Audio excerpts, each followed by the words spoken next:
This week, it was confirmed the global economy is recovering, but many millions of people remain unemployed.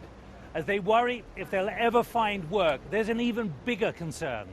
Businesses are creating jobs, but many cannot find the skilled people to fill them. Aging populations and big falls in birth rates are shrinking the workforce in the richest countries. In 20 years, there could be 60 million unfilled jobs in Europe alone. So, is it time to set aside political and public resistance and let skilled people migrate more freely from the developing to the developed world? That's our BBC World Debate. Matching skills to jobs. Is migration the answer?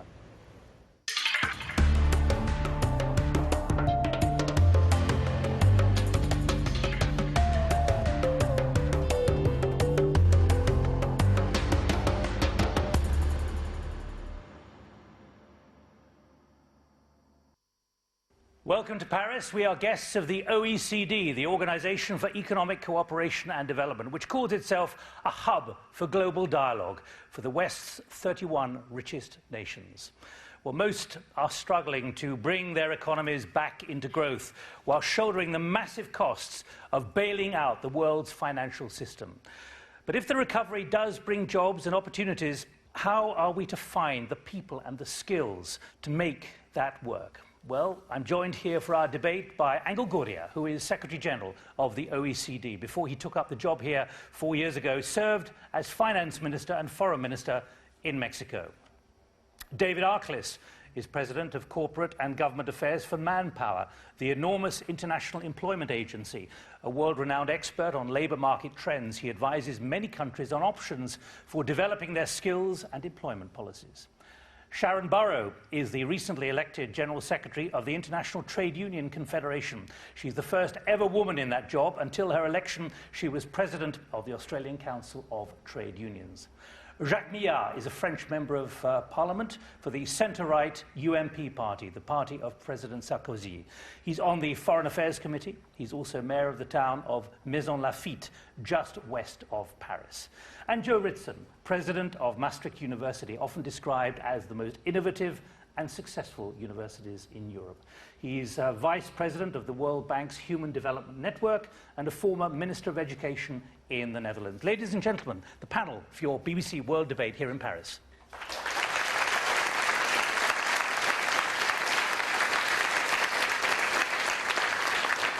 Well, let's first frame our debate about skills and jobs with this important data out this week from the OECD, publishing the annual employment outlook. Angel Gurria, what are the headlines you've produced this week?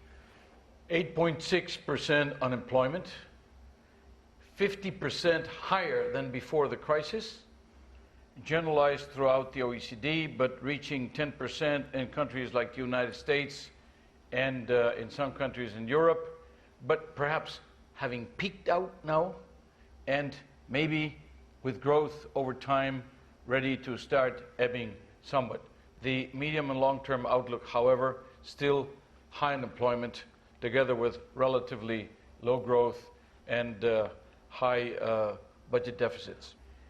This crisis started with a financial crisis, then it went into economic paralysis, is now turned into a tragedy of unemployment in the world. But within that tragedy of jobs, the problem is particularly with the youth. 1 out of every 4 in the United States is unemployed, 1 out of every 3 in France is unemployed, 1 out of every 2 in Spain is unemployed. And you have numbers like that throughout. And these are, of course, all the most developed countries in the world that are members of the OECD. You have even worse numbers in developing countries. Sharon Burrow, you represent workers. You represent workers right across the world now. Well, the OECD outlook demonstrates what we've been saying now for several years, that unemployment is the major tragedy, just as Angel Gurria has said.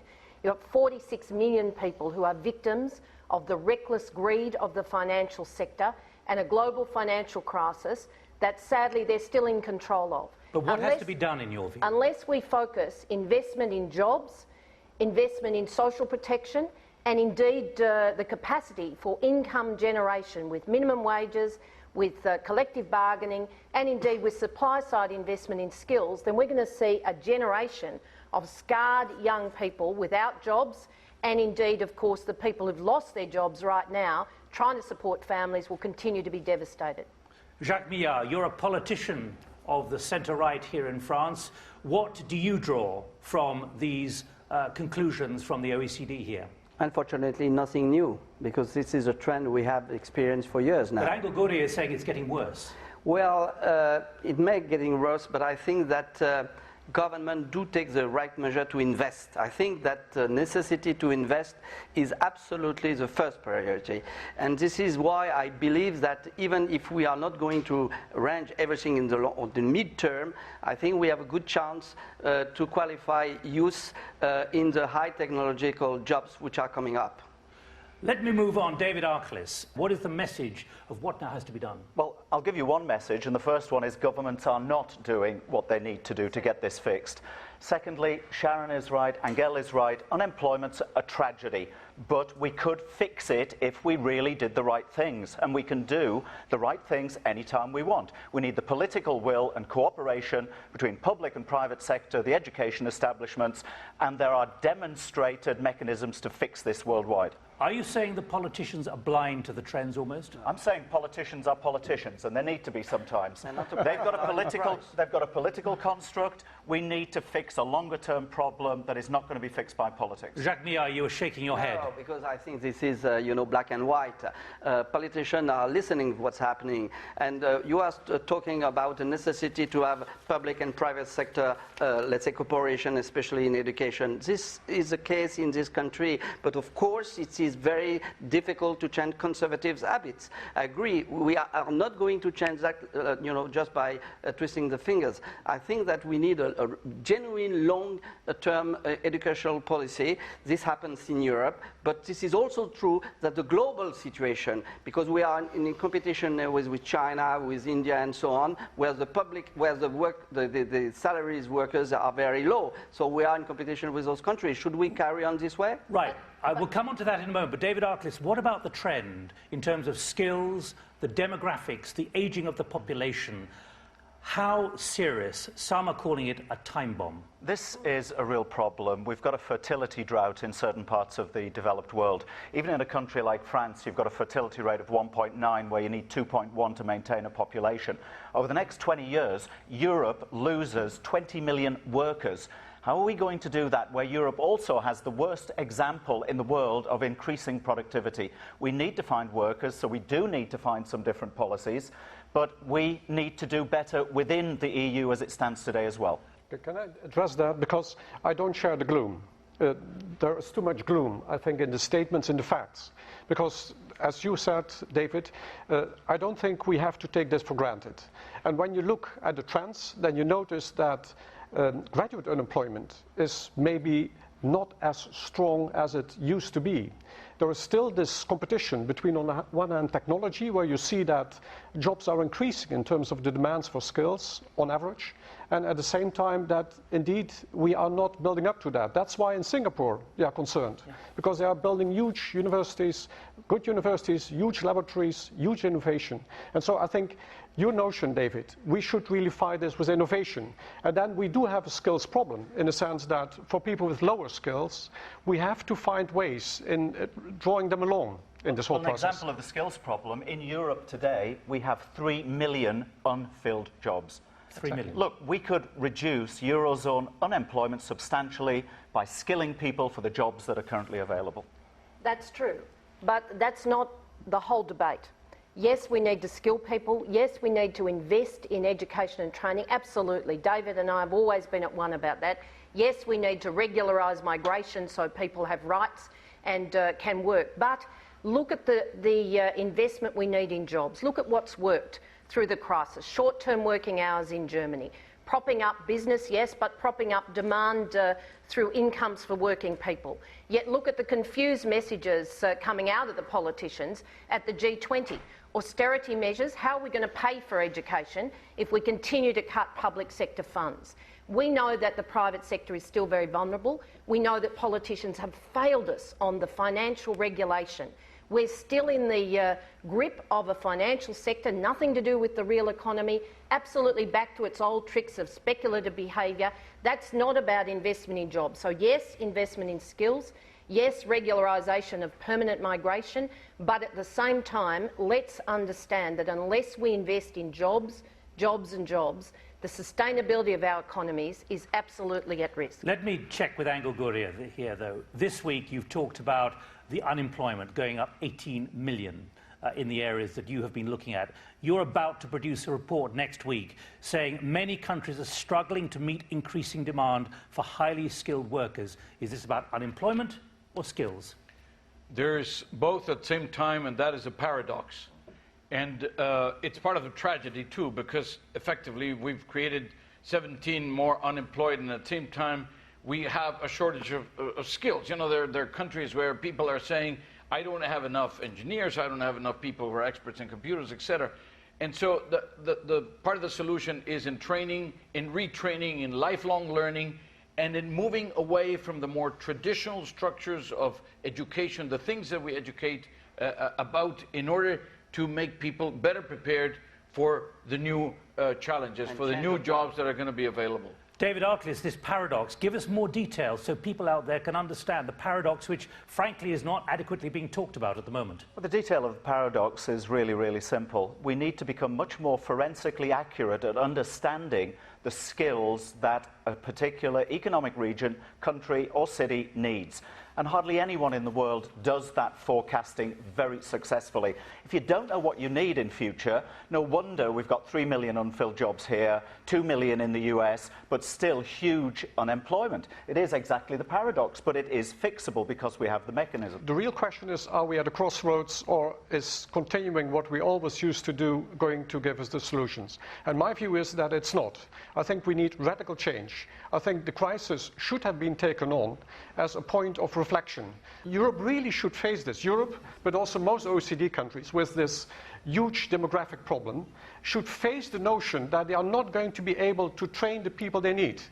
And those people are very necessary in order to maintain the jobs for lower skilled people. Lower skilled people will find jobs because of the environment, which is created by innovation. It's not going to be the lower skilled jobs which create the value added. It's the value added which is created first and foremost in innovation. And so that's why I believe that we are at the crossroads to take this on seriously and to take all the consequences from it. But Nick, the picture's bigger than that. If you go to that decade or two out, we need 300 million jobs to be created to soak up the world's unemployed, the emerging youth in labour markets all around the world, but particularly in the developing world, and of course the current unemployed. Then of course you look at the devastation of now around 2.4 billion people living on less than $2 a day. We have to create decent jobs. And the way to do that is what business, workers and governments worked out, negotiated at the ILO last year, which is the Global Jobs Pact. It's based on income.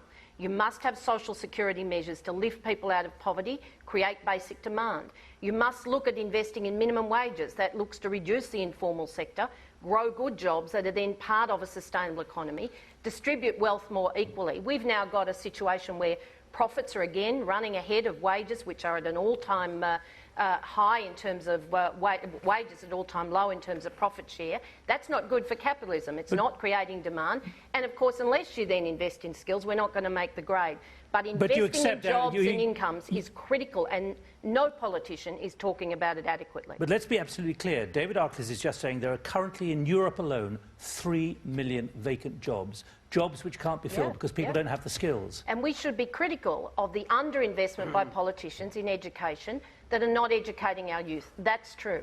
But if governments are going to walk away, and here I really disagree with my colleague and friend Angel Gurria, but while he's right that you have to look at the local analysis, you have to have global answers. If you look at what the G20 did when it acted correctly, it said global stimulus, locally invested, and I think Angel would agree with that. Unless we have global decisions about the way we deal with the global economy that you can then invest in locally, we're not going to make Angel the grade. Gurria. The problem is, it makes us all a bit schizophrenic, because when we're dealing with migration, we're dealing with supposedly something which is going to worsen the local situation of unemployment. And therefore, you have a lot of resistances. You have these political pushbacks. You know, people are saying no. And if even countries that had a more open migration policy are now tightening because they are afraid that it can make the job situation worse. The problem, of course, is that then you have these enormous mismatches and that you're not making the best use of talent. Talent today has to go across borders. Talent today has to make everybody, you know, a win-win proposition. Yeah, I'm very cautious of what has been said, because what has been said by the OECD in the back 20 years, you know, and it did not happen as they produced. Yeah, you're consistent in the wrong way. Right, huh? You are consistent sometimes in the wrong way. I agree. But what I would say is that this is a story I have heard from the business bosses in here since 1960. You know, we are going to face a shortage of skillful people and so on.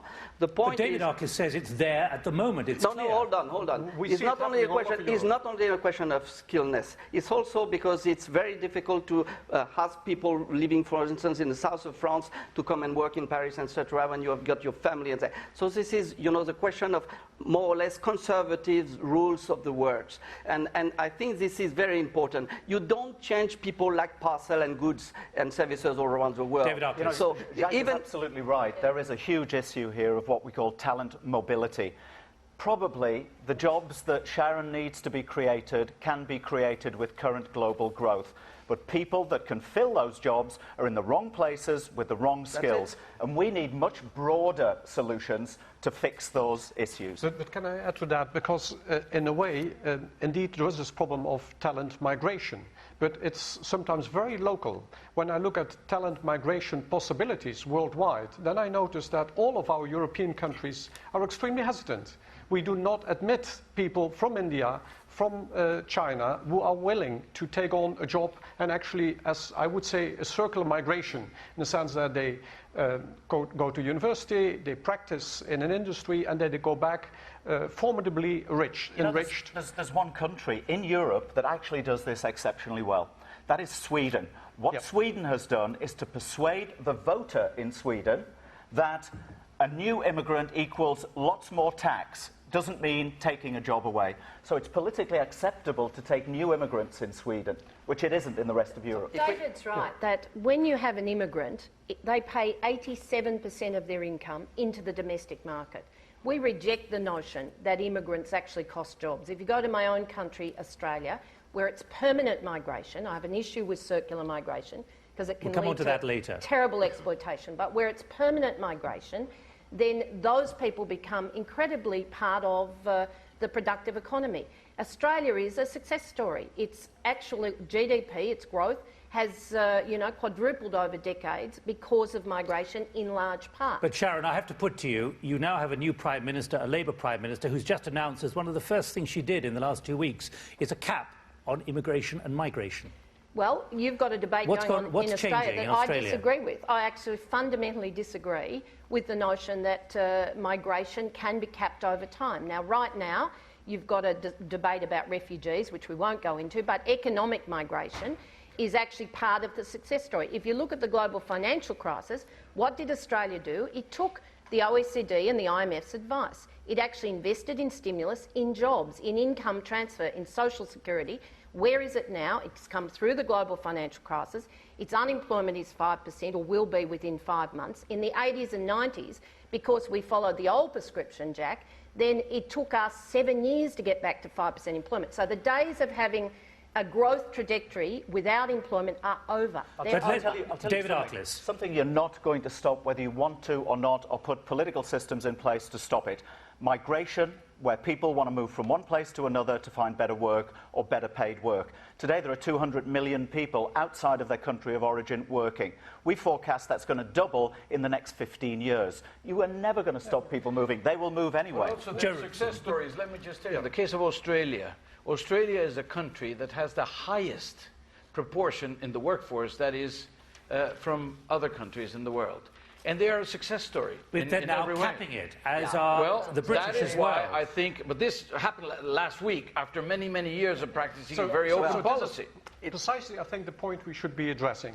I think we are really here at the crossroads. I do not think that we can continue in the way we did. And I think the figures are actually too much jumbled in the sense that it is not every immigrant who brings this result. And I see in our countries, and at the moment there is actually a formation for a new cabinet and for a new government program. And there is the big debate about how to deal with migration. And there is very much the notion, and I think it's everywhere in Europe, that we should change migration in the sense of really skills directed and actually indeed put a cap on migration as a whole. Before we get into the detail of migration, can I be absolutely clear? We have an active politician of the centre-right here in France. We have 2 former ministers. Let's be absolutely clear.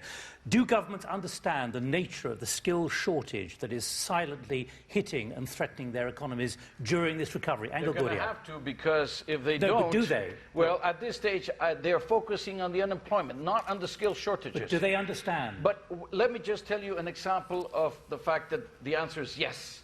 All the G20 labor ministers in Washington last April, only a few weeks ago, gave the ILO and the OECD a mandate to go and prepare a skills strategy, precisely because they had this problem, because they understand this problem. And this problem of skills shortage is bringing down productivity, is bringing down growth, is bringing down opportunities for countries, and it's also bringing down the possibility of accompanying the recovery with a fully fledged equipment of talent and skills. Jacques Millard, you disagree? I repeat it, there is nothing new. This is a story I have heard from you for the past let's say 20 or 30 years. We always lack skilledness in this country. But it's more acute at the moment. But that's what's being said. It may be acute, but it will be solved because we have universities. It hasn't been solved for 25 years. You've just told us. But it's always postponed, because why? Because history has no stop. And you see, you are just opening doors which are open for years and years. Yeah, but, yes. There is an answer. And that is precisely the answer which I don't like. That is Philips moving its laboratories, not anymore its, say, low-skilled activities to Bangalore. No, it's laboratories. I opened the first laboratory some 10 years ago, and there's now 3,000 people working. It's not wages at that level. It doesn't have anything to do with wages. It has to do with availability. I'm sorry, we also have enterprise coming back to Europe.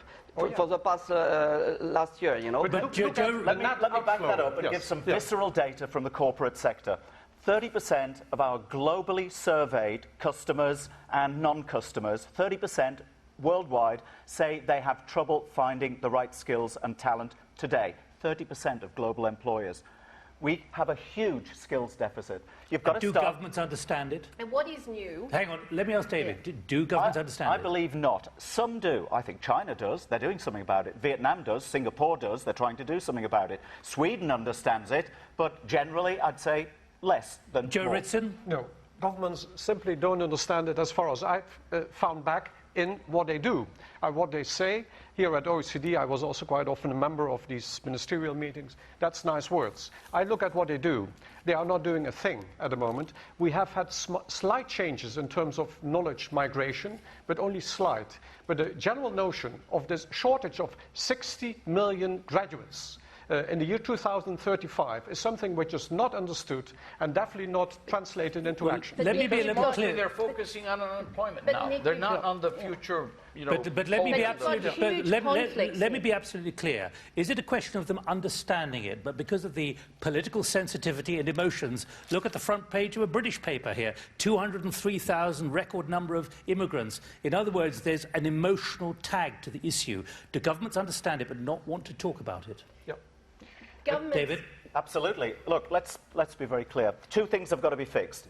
Inside of countries and regions, and then the net skills deficit has got to be fixed by skilled worker migration. They don't get that. Sharon Burrow? You've got a conflict within governments. The Labor ministers, Angel Gurria talked about, we advocated that they meet. They did as part of the G20.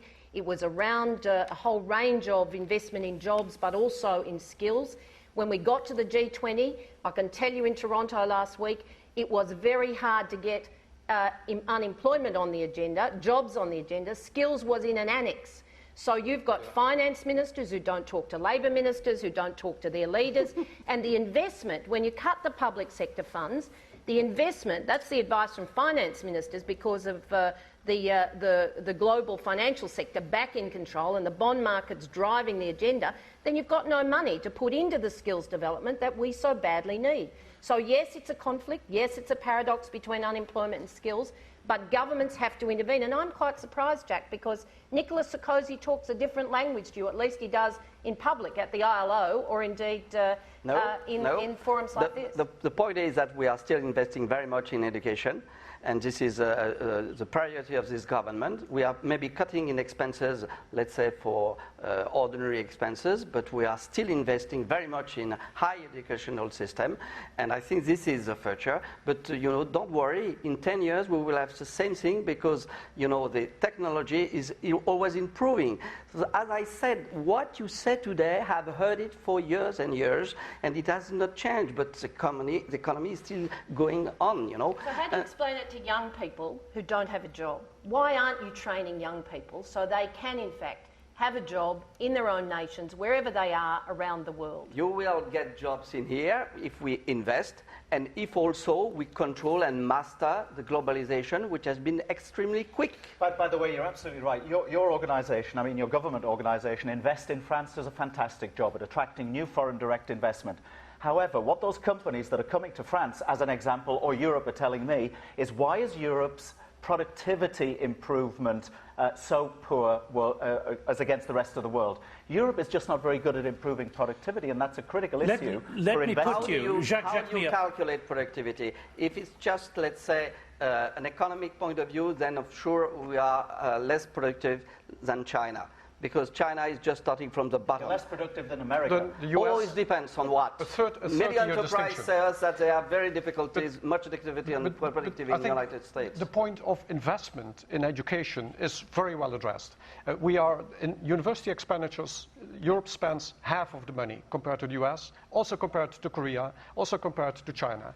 Now, the only way in which that can be added is not through taxation. I'm always the member of my own party, Social Democratic Party, which is not allowed to speak if I talk about taxation, because that is not a topic that cannot be addressed.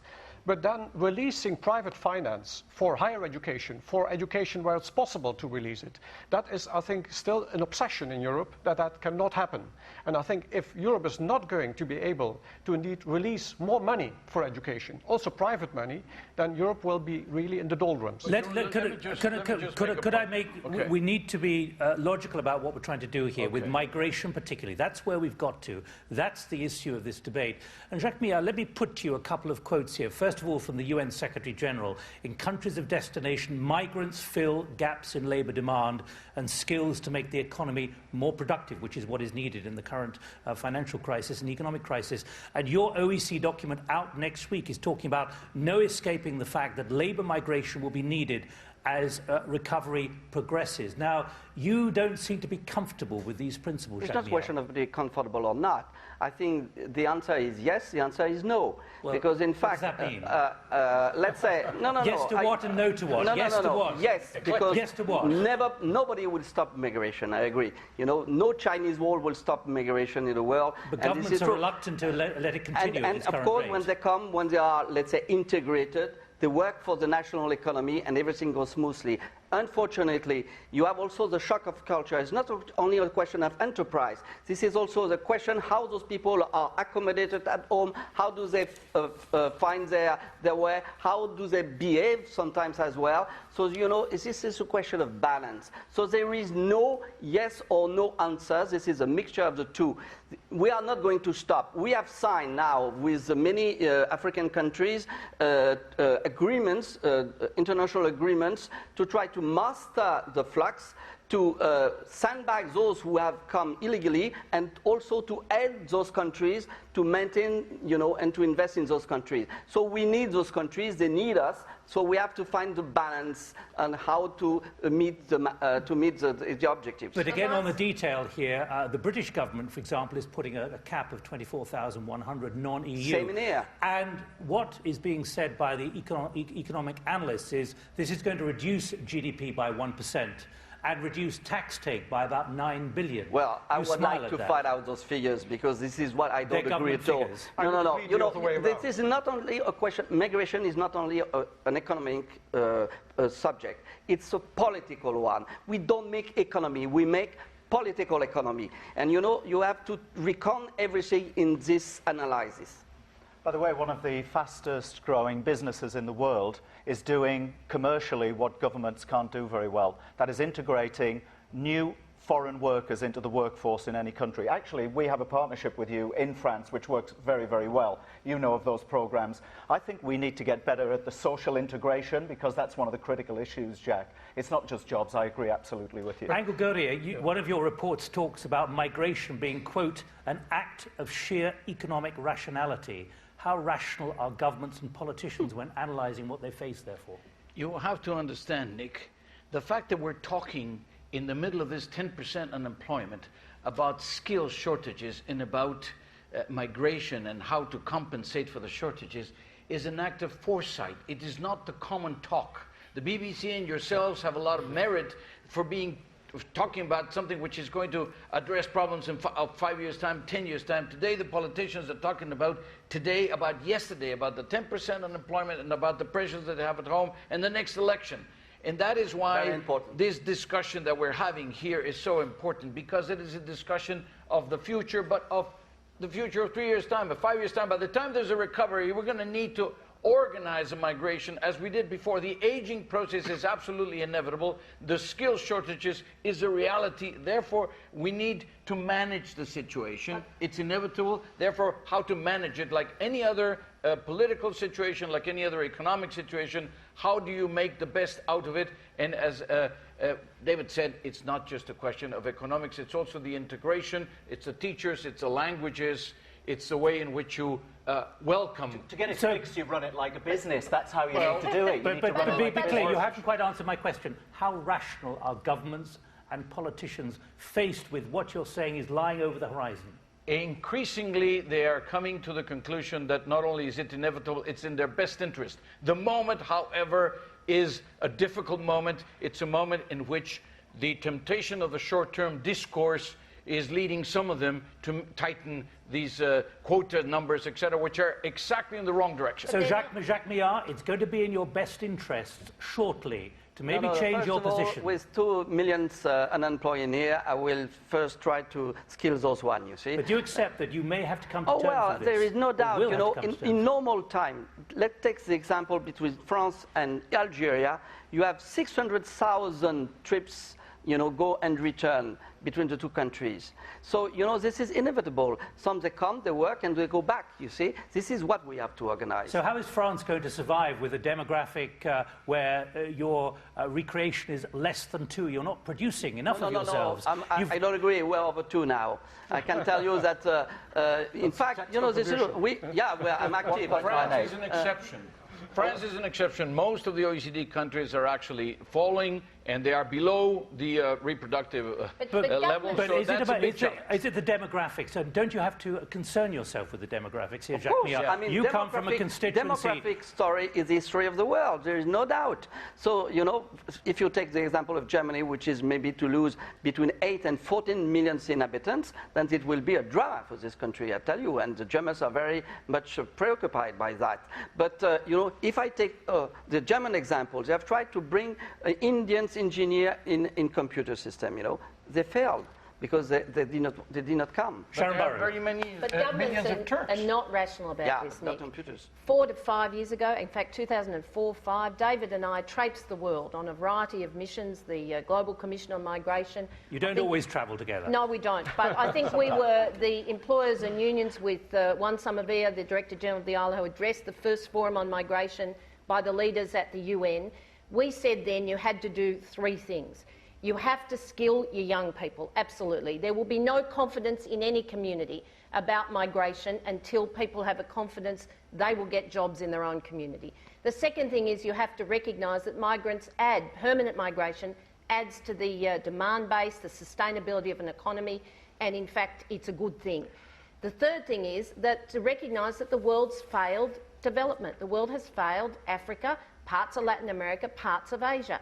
Unless you invest in development, then we won't only rebalance the global economy, which we're not talking about, which is still potentially at risk of depression and deflation, but in fact we won't grow the jobs in those countries that make migration more orderly. So those three things were true at the beginning of the decade, they're true now, and governments don't consistently address all three. Jobs, jobs and jobs. Investing in jobs everywhere, decent work, that's the answer. Let me be clear about how you convince politicians who fear that promoting skills migration is a vote loser, that actually it's good for the economy, potentially when the economy desperately needs those skills. Joe Ritzen. Well, I see, I'm not talking about you traveling together, but I see a very unhappy marriage at the moment in most of the European countries. That is indeed how to convince governments which, on the left, there is this strong feeling that migration should continue for, I would say, for social reasons, that we are one global community, which I like as a notion, but where I always look at what kind of community do you want to build. On the right, you see the liberals saying from no regulation. So I call that a very unhappy marriage, which makes it extremely difficult to have an organized debate. So now how to get the debate organized? I think by the kind of signals which OECD, but other think tanks, I see papers from your side. I think also the academic community should be far more involved in drawing attention to what is happening. And I see, by the way, demography never as positive or negative. 16 million people less in Germany would be great if you're a German to have fewer people. But of course, you have to deal with it. You have, of course, to make it in a way in which it's still a nice, lively country. And there, I would very much plead for a very different action, very much looking for skills migration. Yes, migration, but very much on the Canadian way of point systems, and no other migration, and being extremely strict on that, where I do agree. There's a lot of pressure on migration, and so many people will still come. But you can also reduce that pressure somewhat. My question, you asked the question. Yes, you can fix the political construct to get this done in a positive way. Fears. Yes, you can do it. How do you do it? We've got a mechanism in Europe. It's called the EU. A local politician doesn't have to make that decision. Why doesn't the EU make a broad EU policy that covers most of our broad brush issues that then are enacted in countries? And then the EU's to blame, not your local politician, so he still gets his vote. No, don't worry.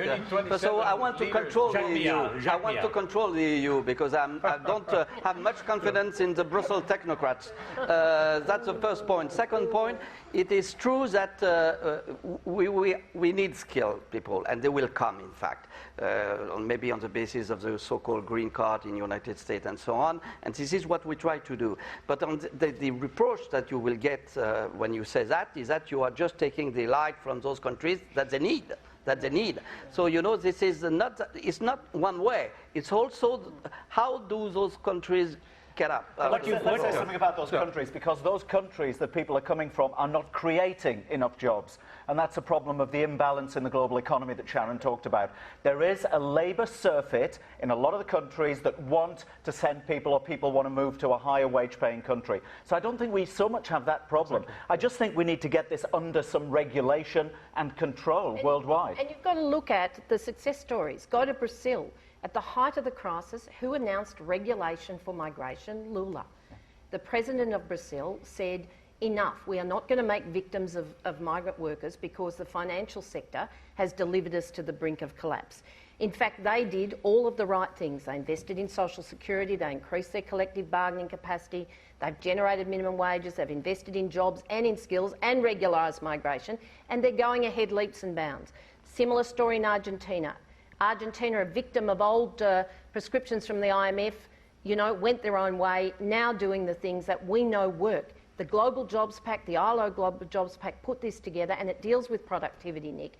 It can work, but governments have to be brave enough to stand up to the financial markets, to invest in jobs and skills, and to make sure that their own people, plus the migrants they'll depend on, have a future. And can I just say about skilled versus non-skilled migration? I mean, of course, skilled migration is popular, but what you're actually saying, if you think about it, you can condemn people without skills to poverty in the third world, while we actually take the cream of the crop that are often necessary in those countries as well. We've got to do, in part, what Jack says. We've got to say, how do you invest in those economies, equally to how do we actually reap the benefits of migration here.